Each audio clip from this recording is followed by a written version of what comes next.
My name is Mark Stoddard. I run sales and marketing here at ClientSuccess. And what we're going to do is we're going to have a webinar today hosted by Dave Blake, our CEO and founder, on customer success in the boardroom. And so hoping this is going to be a really good interactive discussion. So we're going to have the chat pane open. We're going to have a few polls to make sure that we're having a good conversation back and forth, and really excited to get started. So Dave, maybe if you can go to the next slide. So for those of you who maybe are not as familiar with ClientSuccess, we are a customer success growth platform. And so we help companies to keep their customers and also to grow their customers. And we're recognized across the industry as a leader in customer success software. And so if you haven't checked us out yet, really invite you to listen on today's webinar, as well as to reach out to us and have a chat about perhaps your customer success needs. But for today, we're gonna get things started. And as I mentioned, we're gonna host today's webinar and focus on how you all can build more success with customer success in the boardroom. Dave has a bunch of experience around this. His background at companies like Omniture and Adobe has really given him the opportunity to see a lot of what customer success leaders do in the boardroom. And so hoping that today can be a really good learning exercise for all of us. So I'm going to turn the time over to Dave and let him run with things from here. But I'm going to be keeping an eye on the chat pane. So I'll probably be pausing and popping in if you have any questions or anything in the chat pane. Feel free to put those in there, because I'll be manning that, and Dave will be driving for the rest of the webinar. Dave, can you hear us okay? Yeah, thanks, Mark, and welcome everybody. We're thrilled that you joined us today. We know that there's a lot going on.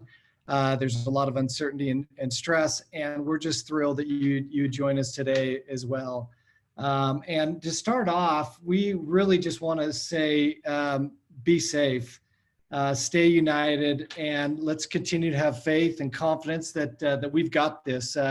It's a crazy time that we're in with the challenges with the coronavirus, and we hope that you know that we're here for you, and if we can do anything that we can do for you, please reach out. But most of all, we hope that you're hunkering down and being safe, and you and your family and your friends and colleagues are well taken care of. As Mark said, we really want this to be, I would almost say, like a fireside chat. And it's probably more appropriate for that with everybody working from home, probably in their pajamas, whether it's morning, afternoon, or evening, wherever you're coming in from. We want to be a resource, a community of learning, of networking, of knowledge sharing, and just we want to be real, and we want to be and just share some insights and learnings. We anticipate doing this every Tuesday and Thursday going forward, where we'll have a webinar. It will be more casual, more conversational. This will be the start, and we'll present some ideas, but we are excited to have some other hosts that will join us over the coming weeks. And hope you'll find time to join in and participate and collaborate in these discussions. And so today we're going to talk a little bit about elevating customer success in the boardroom.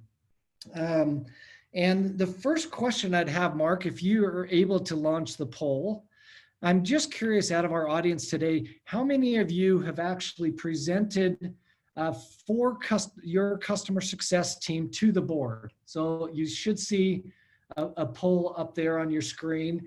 If you take 1 minute just to answer that, if you have presented to the board for your customer success team or representing your customer success team, please indicate that here. Let's see, kind of just so we got a good sense of the audience and how many of you have actually gone through this experience before, or those that are learning at the moment. Looks like we got a pretty good mix of about 38% yes, 63% no so far. Okay. Cool, let's go. I'll let it go for 10 more seconds and then end the poll.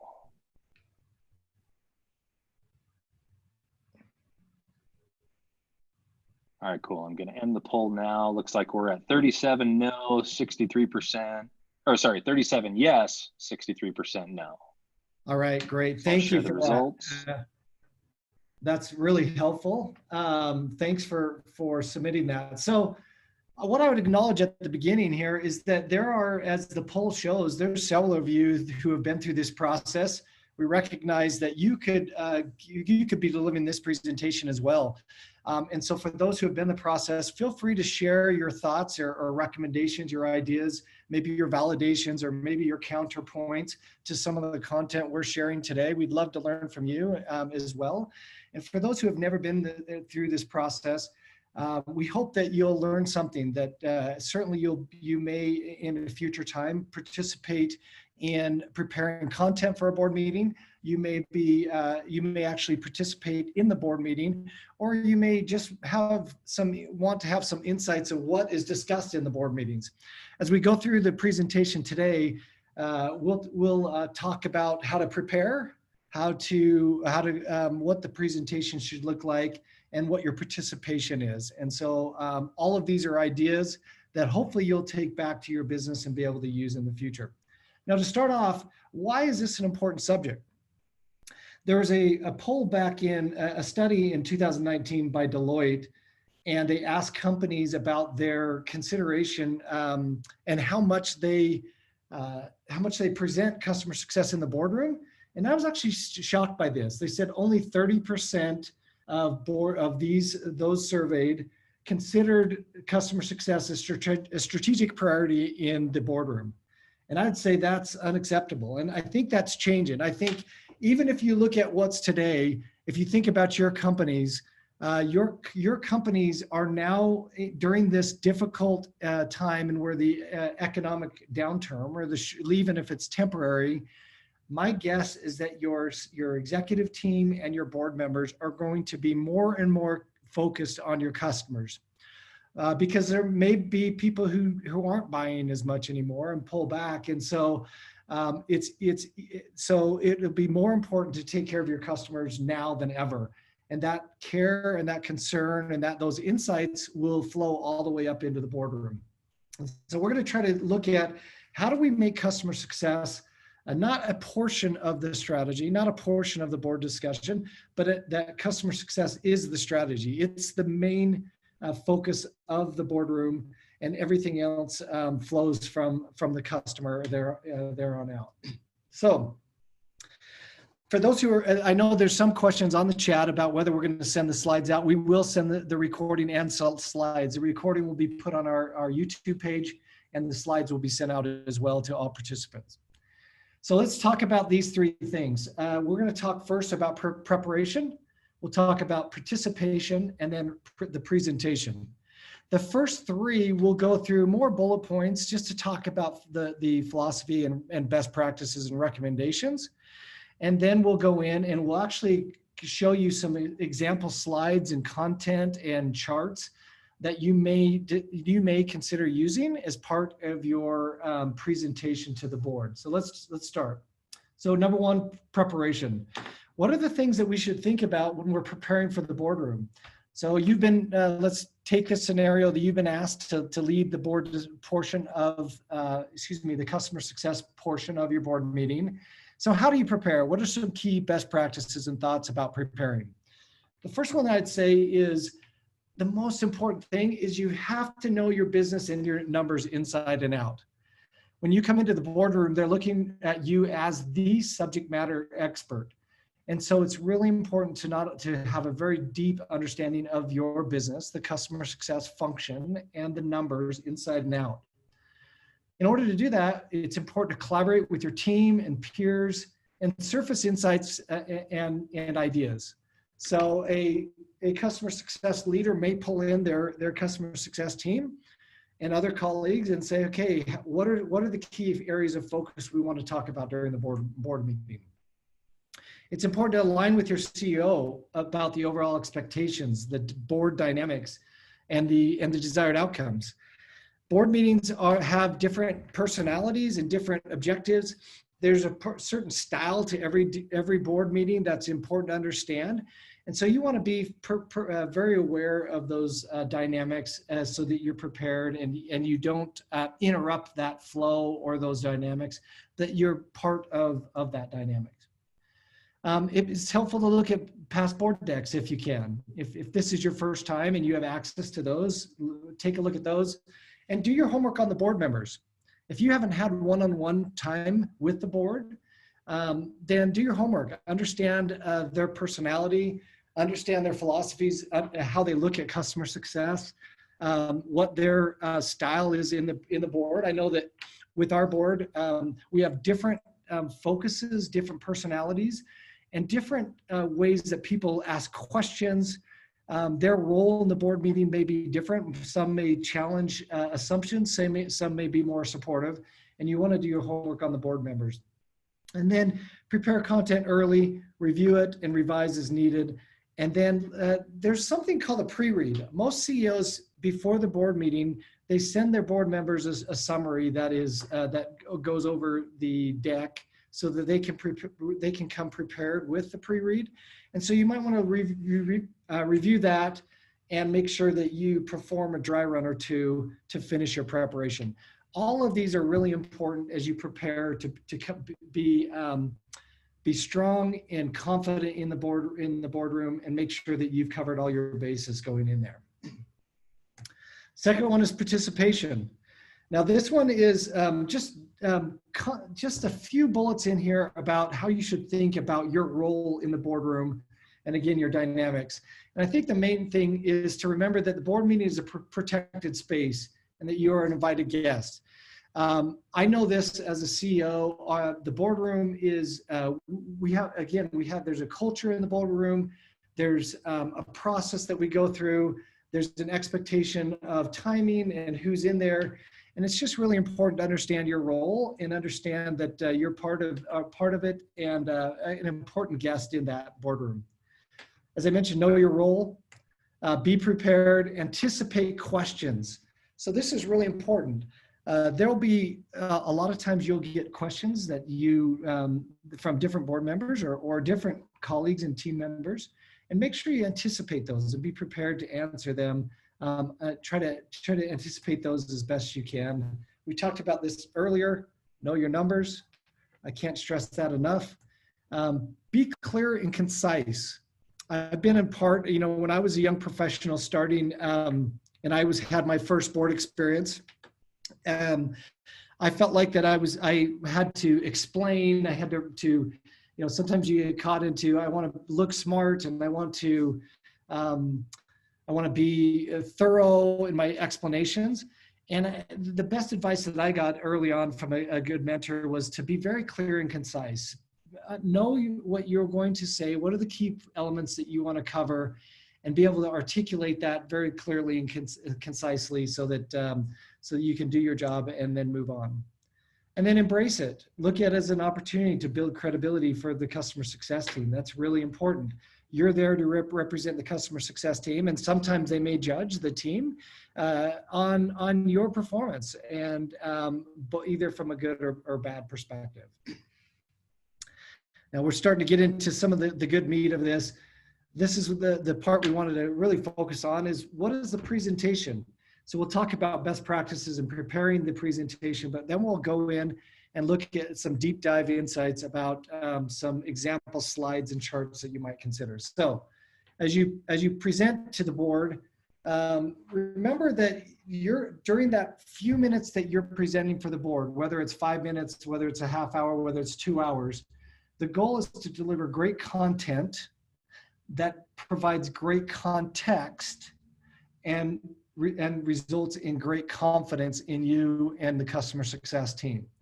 So realize that many of your board members may have received insights and analytics and reports about the overall customer success side of the business, but they are looking in this meeting to have that context, to hear that from you directly and be able to connect the dots with those numbers, and ultimately have confidence in what you're doing as a leader or a team member on that customer success team. So deliver great content that provides great context and results in great confidence. Keep your slides simple and concise. We talked about it. Stay consistent with your formats, definitions, and content. We always try to keep 80% of the presentation exactly the same in formatting, definitions, and content. And then we bring in 20% of new insights in the presentations. It's really difficult if you're changing definitions of metrics or changing formats of the slides or even charts. Board members really like to have the consistency month over month or quarter over quarter, year over year. Tell a story that's supported by the numbers. The numbers are key, but tell the story, help them understand it, and put it in context through storytelling. And then stick with your message. Don't go off track. Sometimes, again, leaders may get asked a question and it may take them far down a path, and make sure that you bring that back quickly and stay on message. And then talk straight and don't sugarcoat. That's what they expect from you. They want to know what the true content is, or what the true situation is, and they want to hear it straight from you. Don't sugarcoat, especially if things aren't going well. If there are challenges in the business, make sure that you are straight up about it, and make sure that you're clear about the challenges and obstacles, but focus on solutions. Bring those solutions to the table and bring that to them. And then finally, enjoy the experience. Embrace it, learn from it, and come out of it as a better leader each board meeting that you participate. Okay. So we wanted to take this section. Is there any questions, Mark, out there that I can answer at this time before we switch over and show you some example graphs and slides that you may consider in your board presentation? I haven't seen any questions yet, but I'm assuming there's going to be a bunch when we start going through these sample slides. So yeah, as we go through these sample slides, there's probably close to a dozen slides here, really detailed examples. So feel free to pop in with those. Here's actually one question from Aileen, who says, basically, what do you do when a board member strongly disagrees and maybe like tries to take the topic off? What's the best way to reel them in and focus them? Any example with that, Dave? Yeah, great question. You know, I think that the best way is always, data is the best way. There's two things. One is use data to drive your point home and to be your advocate, and also customer information as your advocate. So anytime you can speak for the customer and you have data that backs that up, that will always be strong in persuading the board member to align with your recommendations or your data. And so I would always do that. It's always a tough situation because you want to have conviction, and based on you being on the front lines, and that's what they expect you to do, is to come with conviction. And so I would have that conviction and then really use data and customer insights for persuasion. I will tell you that I know, and I've been a part of this, some board members play a little bit of a, I don't want to say antagonistic role, but their role is to be the counter to you. And they're actually looking to see how well you understand your business and data. And so they will try to disagree at times, to test your conviction, to test your thought process. And a lot of times that's the situation I see, is that they're really testing you to understand if you have that conviction, if you understand your business. And so it's important to not get flustered, to remain calm and collective, and use data and in your own experience and persuasion to counteract your board member. And I think that on the other end of it, they'll have a lot more confidence in you, and you will, quote, have passed the test. So cool. Thanks for the question, Aileen. That was an excellent question. Another one that's come up is, and especially I think this is kind of from the beginning at the poll, where it looked like about a third of us had presented in the board, 2/3 of us haven't. What's your advice if you're working in a company that kind of customer success isn't yet being invited to come into the boardroom? You know, how do you kind of get your way in there? What are some advice or examples that you've seen from other companies to get customer success in the boardroom so that you can have these conversations? Yeah, well, first, I feel bad for those who don't have that visibility in the boardroom, because I feel like that the CEO, the executive team, and the board are really missing out on valuable insights. Especially today, and more, that is critical for them to understand the health of the customer, the metrics and the insights of the customer. And so I think the first thing is winning over the CEO. And let the CEO be your advocate. It may be that the CEO doesn't understand or doesn't feel the value there. It may be that the board members haven't asked for that perspective and point of view. And I think the first thing is convert your CEO, and then let the CEO convert the board members. Okay, just one thought. Cool. Very good. All right, let's jump into some of these All right, slides now. Yeah, let's do it. Now, as I go through these slides, again, don't worry about format and some of these data. All of these numbers in here are example data sets. So don't focus too much on there. I hope that you'll focus more on the concepts, and then you'll adapt them to your needs and your organization. And so let's jump into these. So the first one, what I often recommend is that you might have an agenda like this. So the first thing that you may do is have just a high-level overview. This may be even in text, that is really the state of the business, and very specifically the state of the customer success side of the business.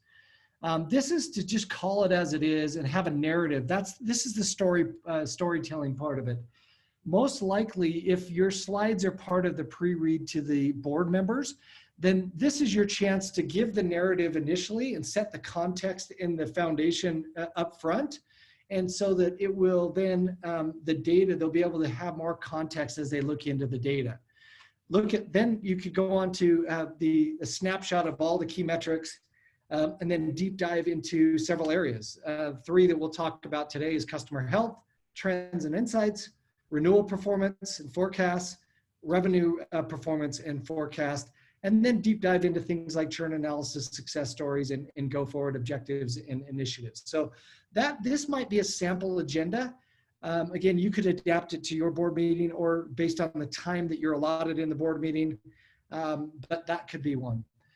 One thing that I will say is that I didn't say on the previous slides is always be prepared to adapt your information, because board meetings are so fluid that even if you are allotted 30 minutes, you may only be given 5 minutes at the end of the day based on how the day is turned.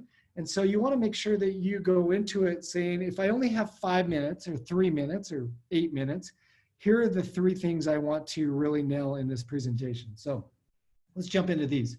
The state of the business. This is where you want to provide a simple executive summary.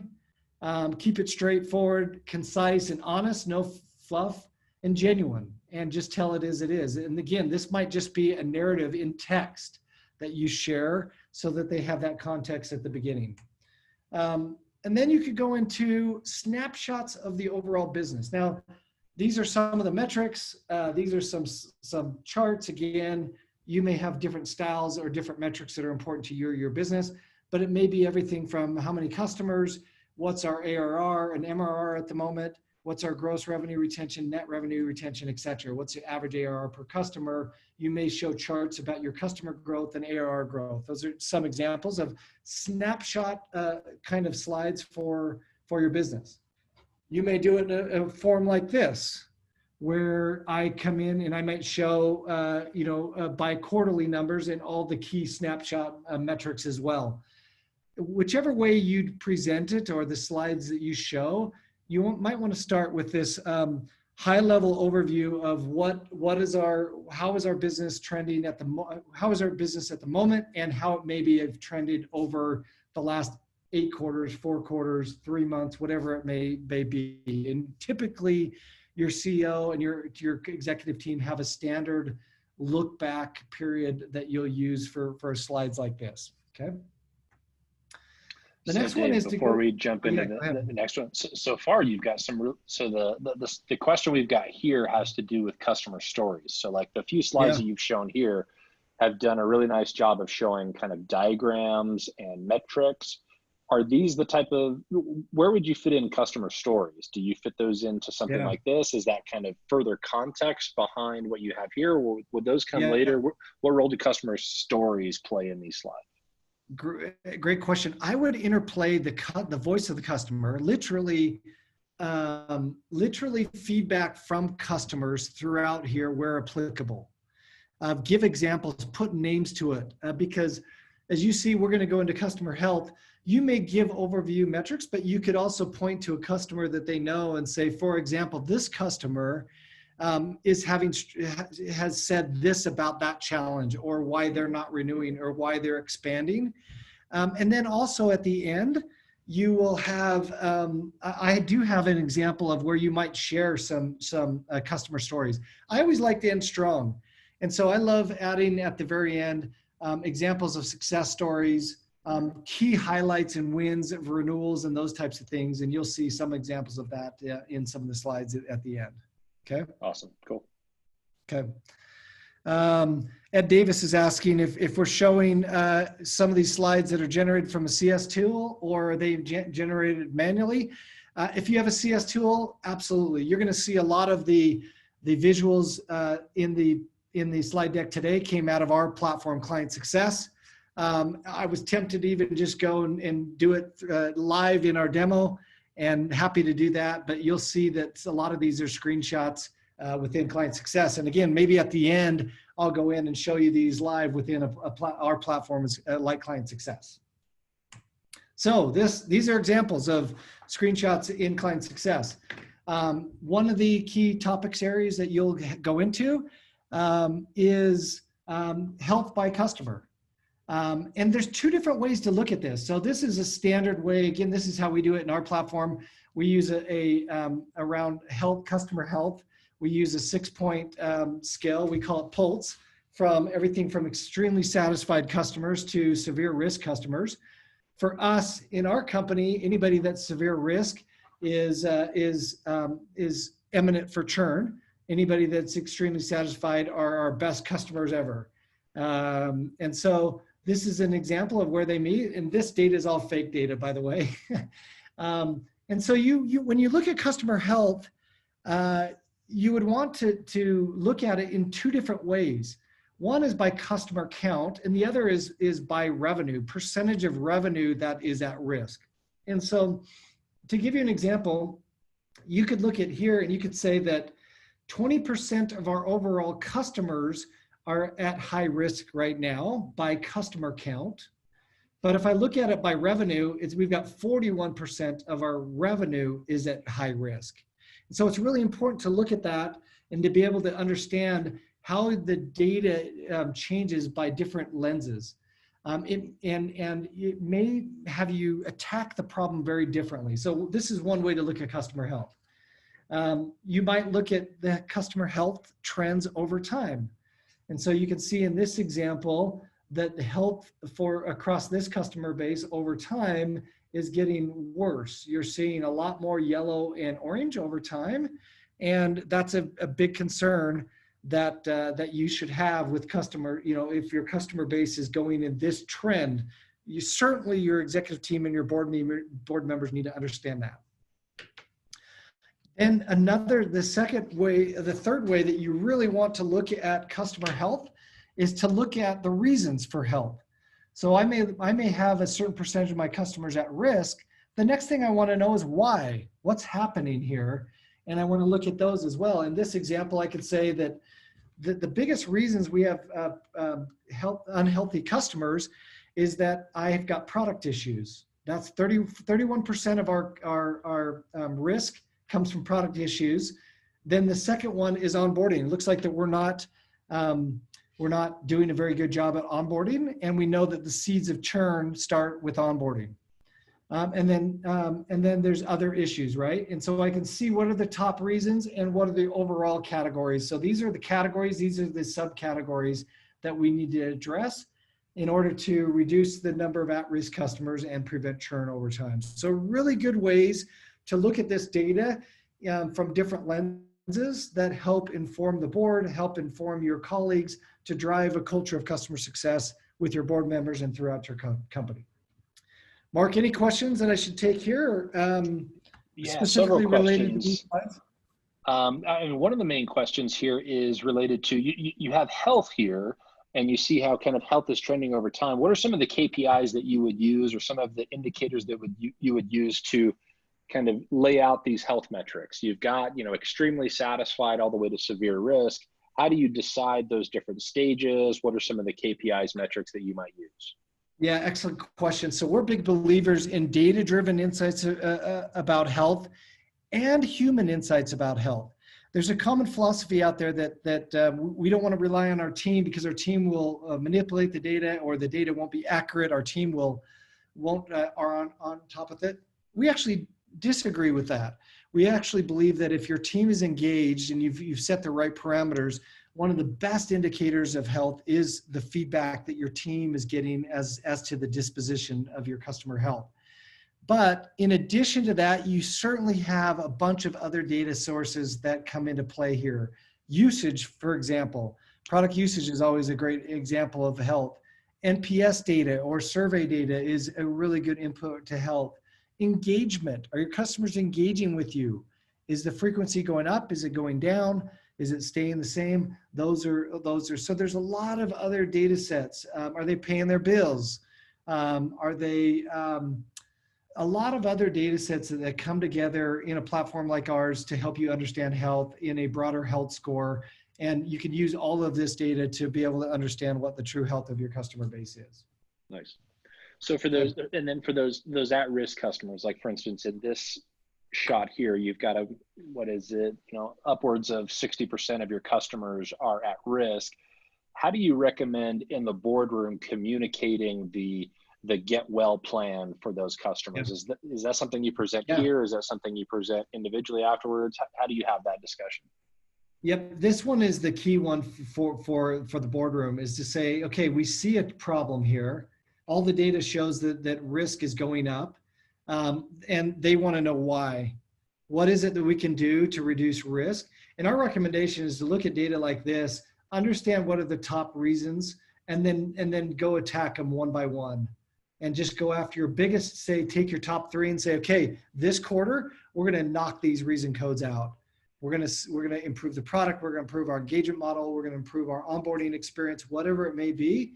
We're going to be hyper-focused one at a time and pick those off one at a time to reduce those challenges. Now, you may have others that surface and appear over time, but it's a process of just taking the highest, using data to pick the highest priorities, and then knocking those off one at a time. Nice, really good. Okay, all right, let's go on. Now we've talked about customer health. Now we want to see, okay, how did that result in renewals? A key aspect of customer success. Whether you own the renewal or not, you influence the renewal significantly. And so this might be an area where you are empowered to report back on renewals. And again, a screenshot of one of our renewal dashboards that kind of allows me to see what my renewal results were for the last quarter. Here is a traditional waterfall chart. The way you read something like this is it says, here's my renewable book of business. This is the amount of renewable dollars that come into the quarter or the month or year. And that was 5.2. How much churn did we have? How much downsell did we have? And then, renewable minus churn minus downsell equals gross renewal. And then how much upsell did we have, which results in net renewal. That's just the waterfall chart. Think of it as the formula that you would use to get to gross renewal, and then the formula that you would use to step back up into net renewal, okay? In this case, I can see all the customers that renewed, which ones churned, including churn reason codes and notes, and I can see all the data here. It looks like we ended the quarter in 76% gross renewal, and we had 94% net renewal. So being able to articulate those metrics to your board member in that way and be able to understand the data behind this is really important. Okay. I could also look at the last, renewal performance by month over the last 12 months, be able to see how things are trending, not only which months If I look at this, the blue again is my renewable book of business, and the one on the right is the performance against that renewable book of business for any given month. And so you can visually see the details down here and see what my gross and net renewals are and be able to report that back to your board as well. So I'm looking at my last quarterly numbers. I'm looking at the last 12 months.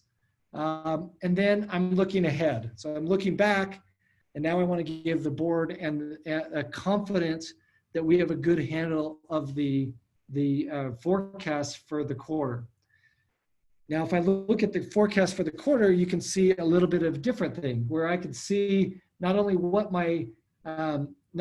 we've got quarter to date, which is this line, but I can also see on top of that, what are we forecasting? So far this quarter, we have 9% downsell, but we're forecasting 13% downsell by the end of the quarter. So far this quarter, we've got 77% renewal. We're forecasting 82% gross renewal by the end of the quarter. So all of the data that's coming in from your team about forecasting against each of these renewals is flowing in to give us a really good understanding of where we might have churn risk and where our numbers would be, where we're calling our numbers early looking forward. This gives a lot of confidence in the numbers. Now I saw Eleni, if I pronounce your name, she says, how are you generating this dashboard? This is actually our platform, ClientSuccess, who's hosting this. This is our platform that is generating all of these reports that you see here, okay? There'll be some, anywhere you see a screenshot like this is coming from our platform. Others on there, we've also shown you some, we'll show you some examples of putting this type of data together outside of ClientSuccess as well, okay? So we've looked back at renewal performance. We've looked forward at renewal forecast. Is there any questions that, before I switch to the next category, about specifically around renewal-based insights that you want to share in the boardroom?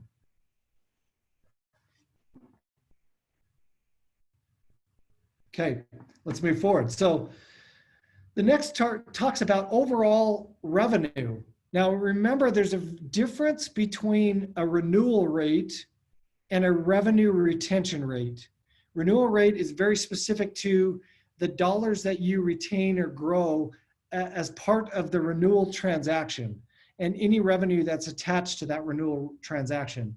But their revenue retention is looking at the overall growth of revenue and growth or decline in revenue based on renewals and also midterm changes. We call them midterm upsell, midterm downsell, midterm churn, and those types of things. So you want to understand the difference between those metrics, and you want to communicate those very concisely with your board. I found that many board members, even many CEOs, don't know the difference. They use the word retention rates and renewal rates interchangeably. They're not the same. And make sure you articulate those very clear. So these are some examples of things where you might want to, where you take a step back and you look at overall revenue growth for the post-sales revenue. We look at that in looking at ARR or MRR numbers. And you may have different things like this. Here's 4 different types of charts that you might consider. One is one where you say, where you look at the number of net new ARR, which is these green, and overall ARR growth, which is shown here in this line graph.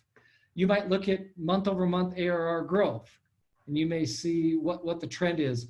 In general, I believe that anything above 10% month-over-month growth is world-class. Once you get to 10 to 15 and 20%, you might look at retention rates, and I'll come back and show you this in just a minute.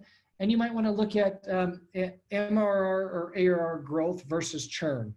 So in this chart, I look at new revenue that's coming in from sales, expansion revenue, and then I compare that to downsell and churn so that I could see what percentage of revenue we're growing versus which percentage, how much revenue is decreasing, okay?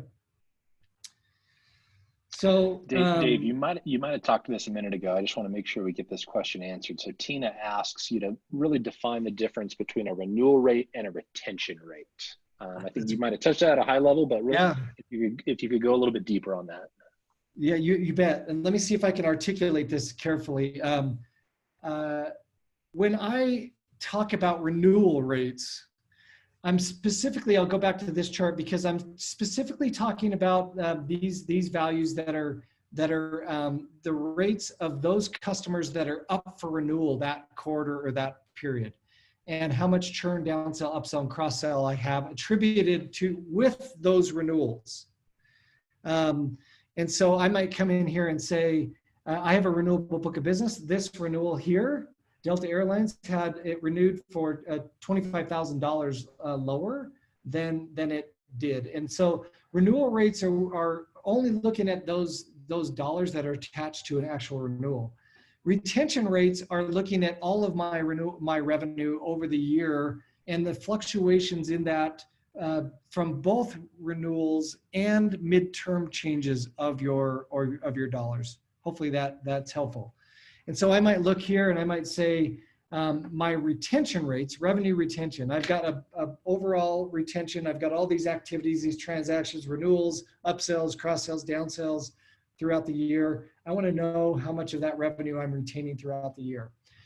And it's important when you look at that data to look at it across three ways. One is customer retention.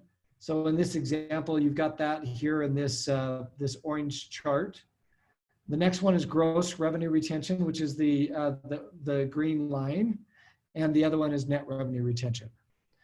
And then understand, and it's important to articulate to your board, what are the benchmarks that your type of customer base should be in.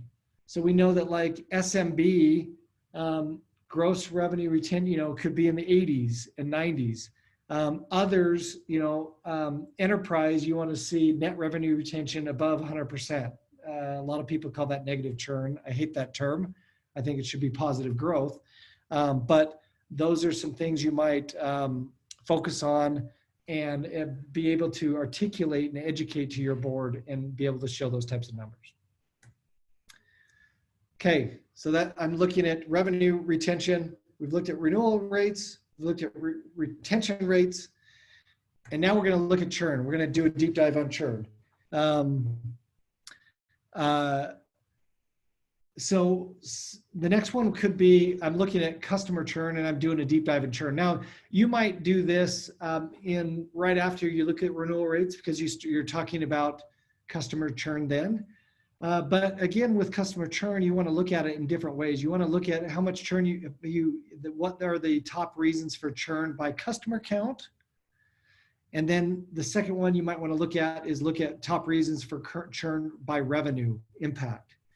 So again, if I look at this example, I may see that in both cases, if I look at customer churn by customer count in this one, and I look at customer churn by revenue impacted, you'll see that both of them, features and functionality, are the top reasons for churn.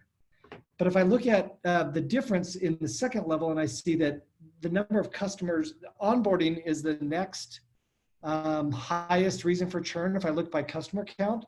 But if I look at it by revenue impact, it looks like sales and sales expectations were the biggest impact from a revenue. So again, look at it through both lenses and make sure that you're looking at it and understand the top reasons.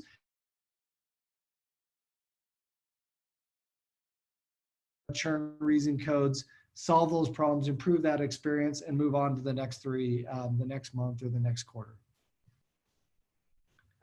Okay.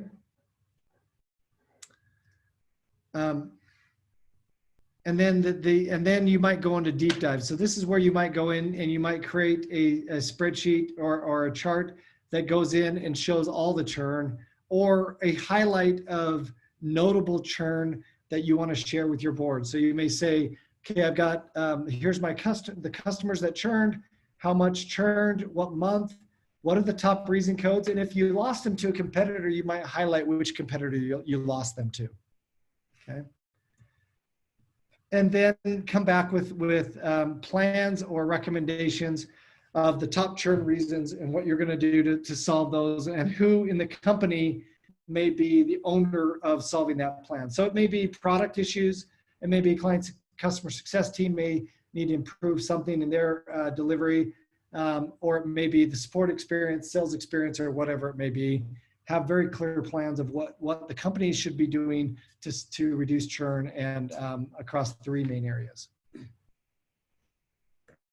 Okay, we're moving along. I know we want to save some time for Q&A at the end, and so we're going to keep going here. And then you might also look at it in a different way. Here's another example of looking at overall revenue growth from a post-sales perspective. This shows me over the last 3 months what the last quarter of 2019, how much new revenue came in, how much expansion, downsell, and churn. You might look at it in various ways. These are all just different angles to look at similar data. Okay, and then I would end on a strong note. I would end by giving some great success stories. Highlight your great customers, talk about them by name, share insights of how your product is really driving value for them, delivering impact for them. Highlight some of your team members that may be doing extraordinary things, and different things like that. So share some key success stories, and then share what the go forward objectives are for your team. Be very specific. Pick, at a max 3 to 5 initiatives. I highlight the key areas that you're going to work on, and make sure that they have a level of confidence that you're always evolving and improving as a team and as a company. That's really important.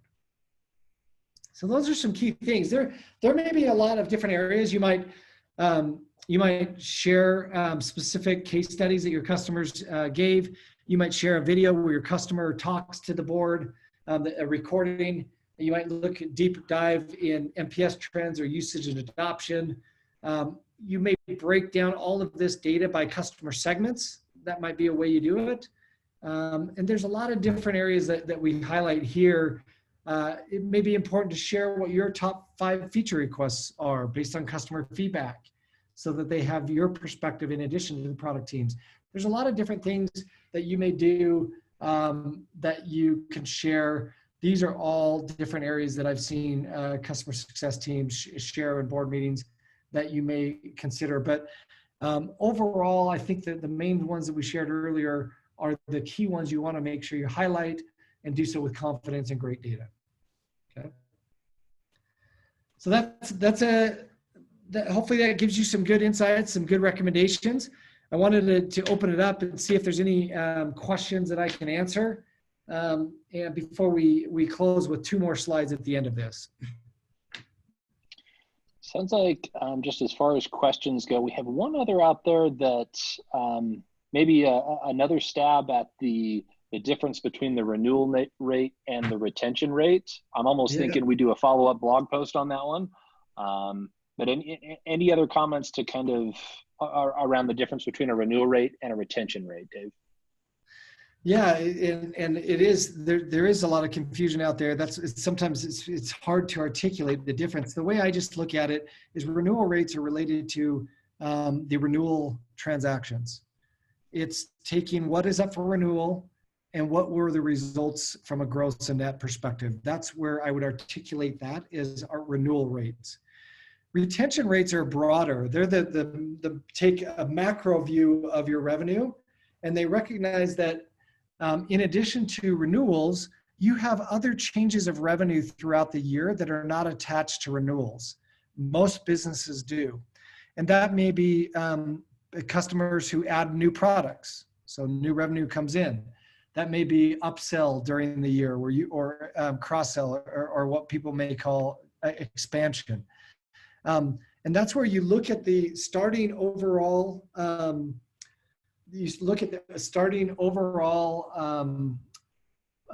revenue that you have going into a period, and you look at gross and net of that, how that revenue changes through all the different transactions that happen, renewals, upsell, cross-sells, downsell, and result in the final net and gross revenue retention rates that you may have over the particular period.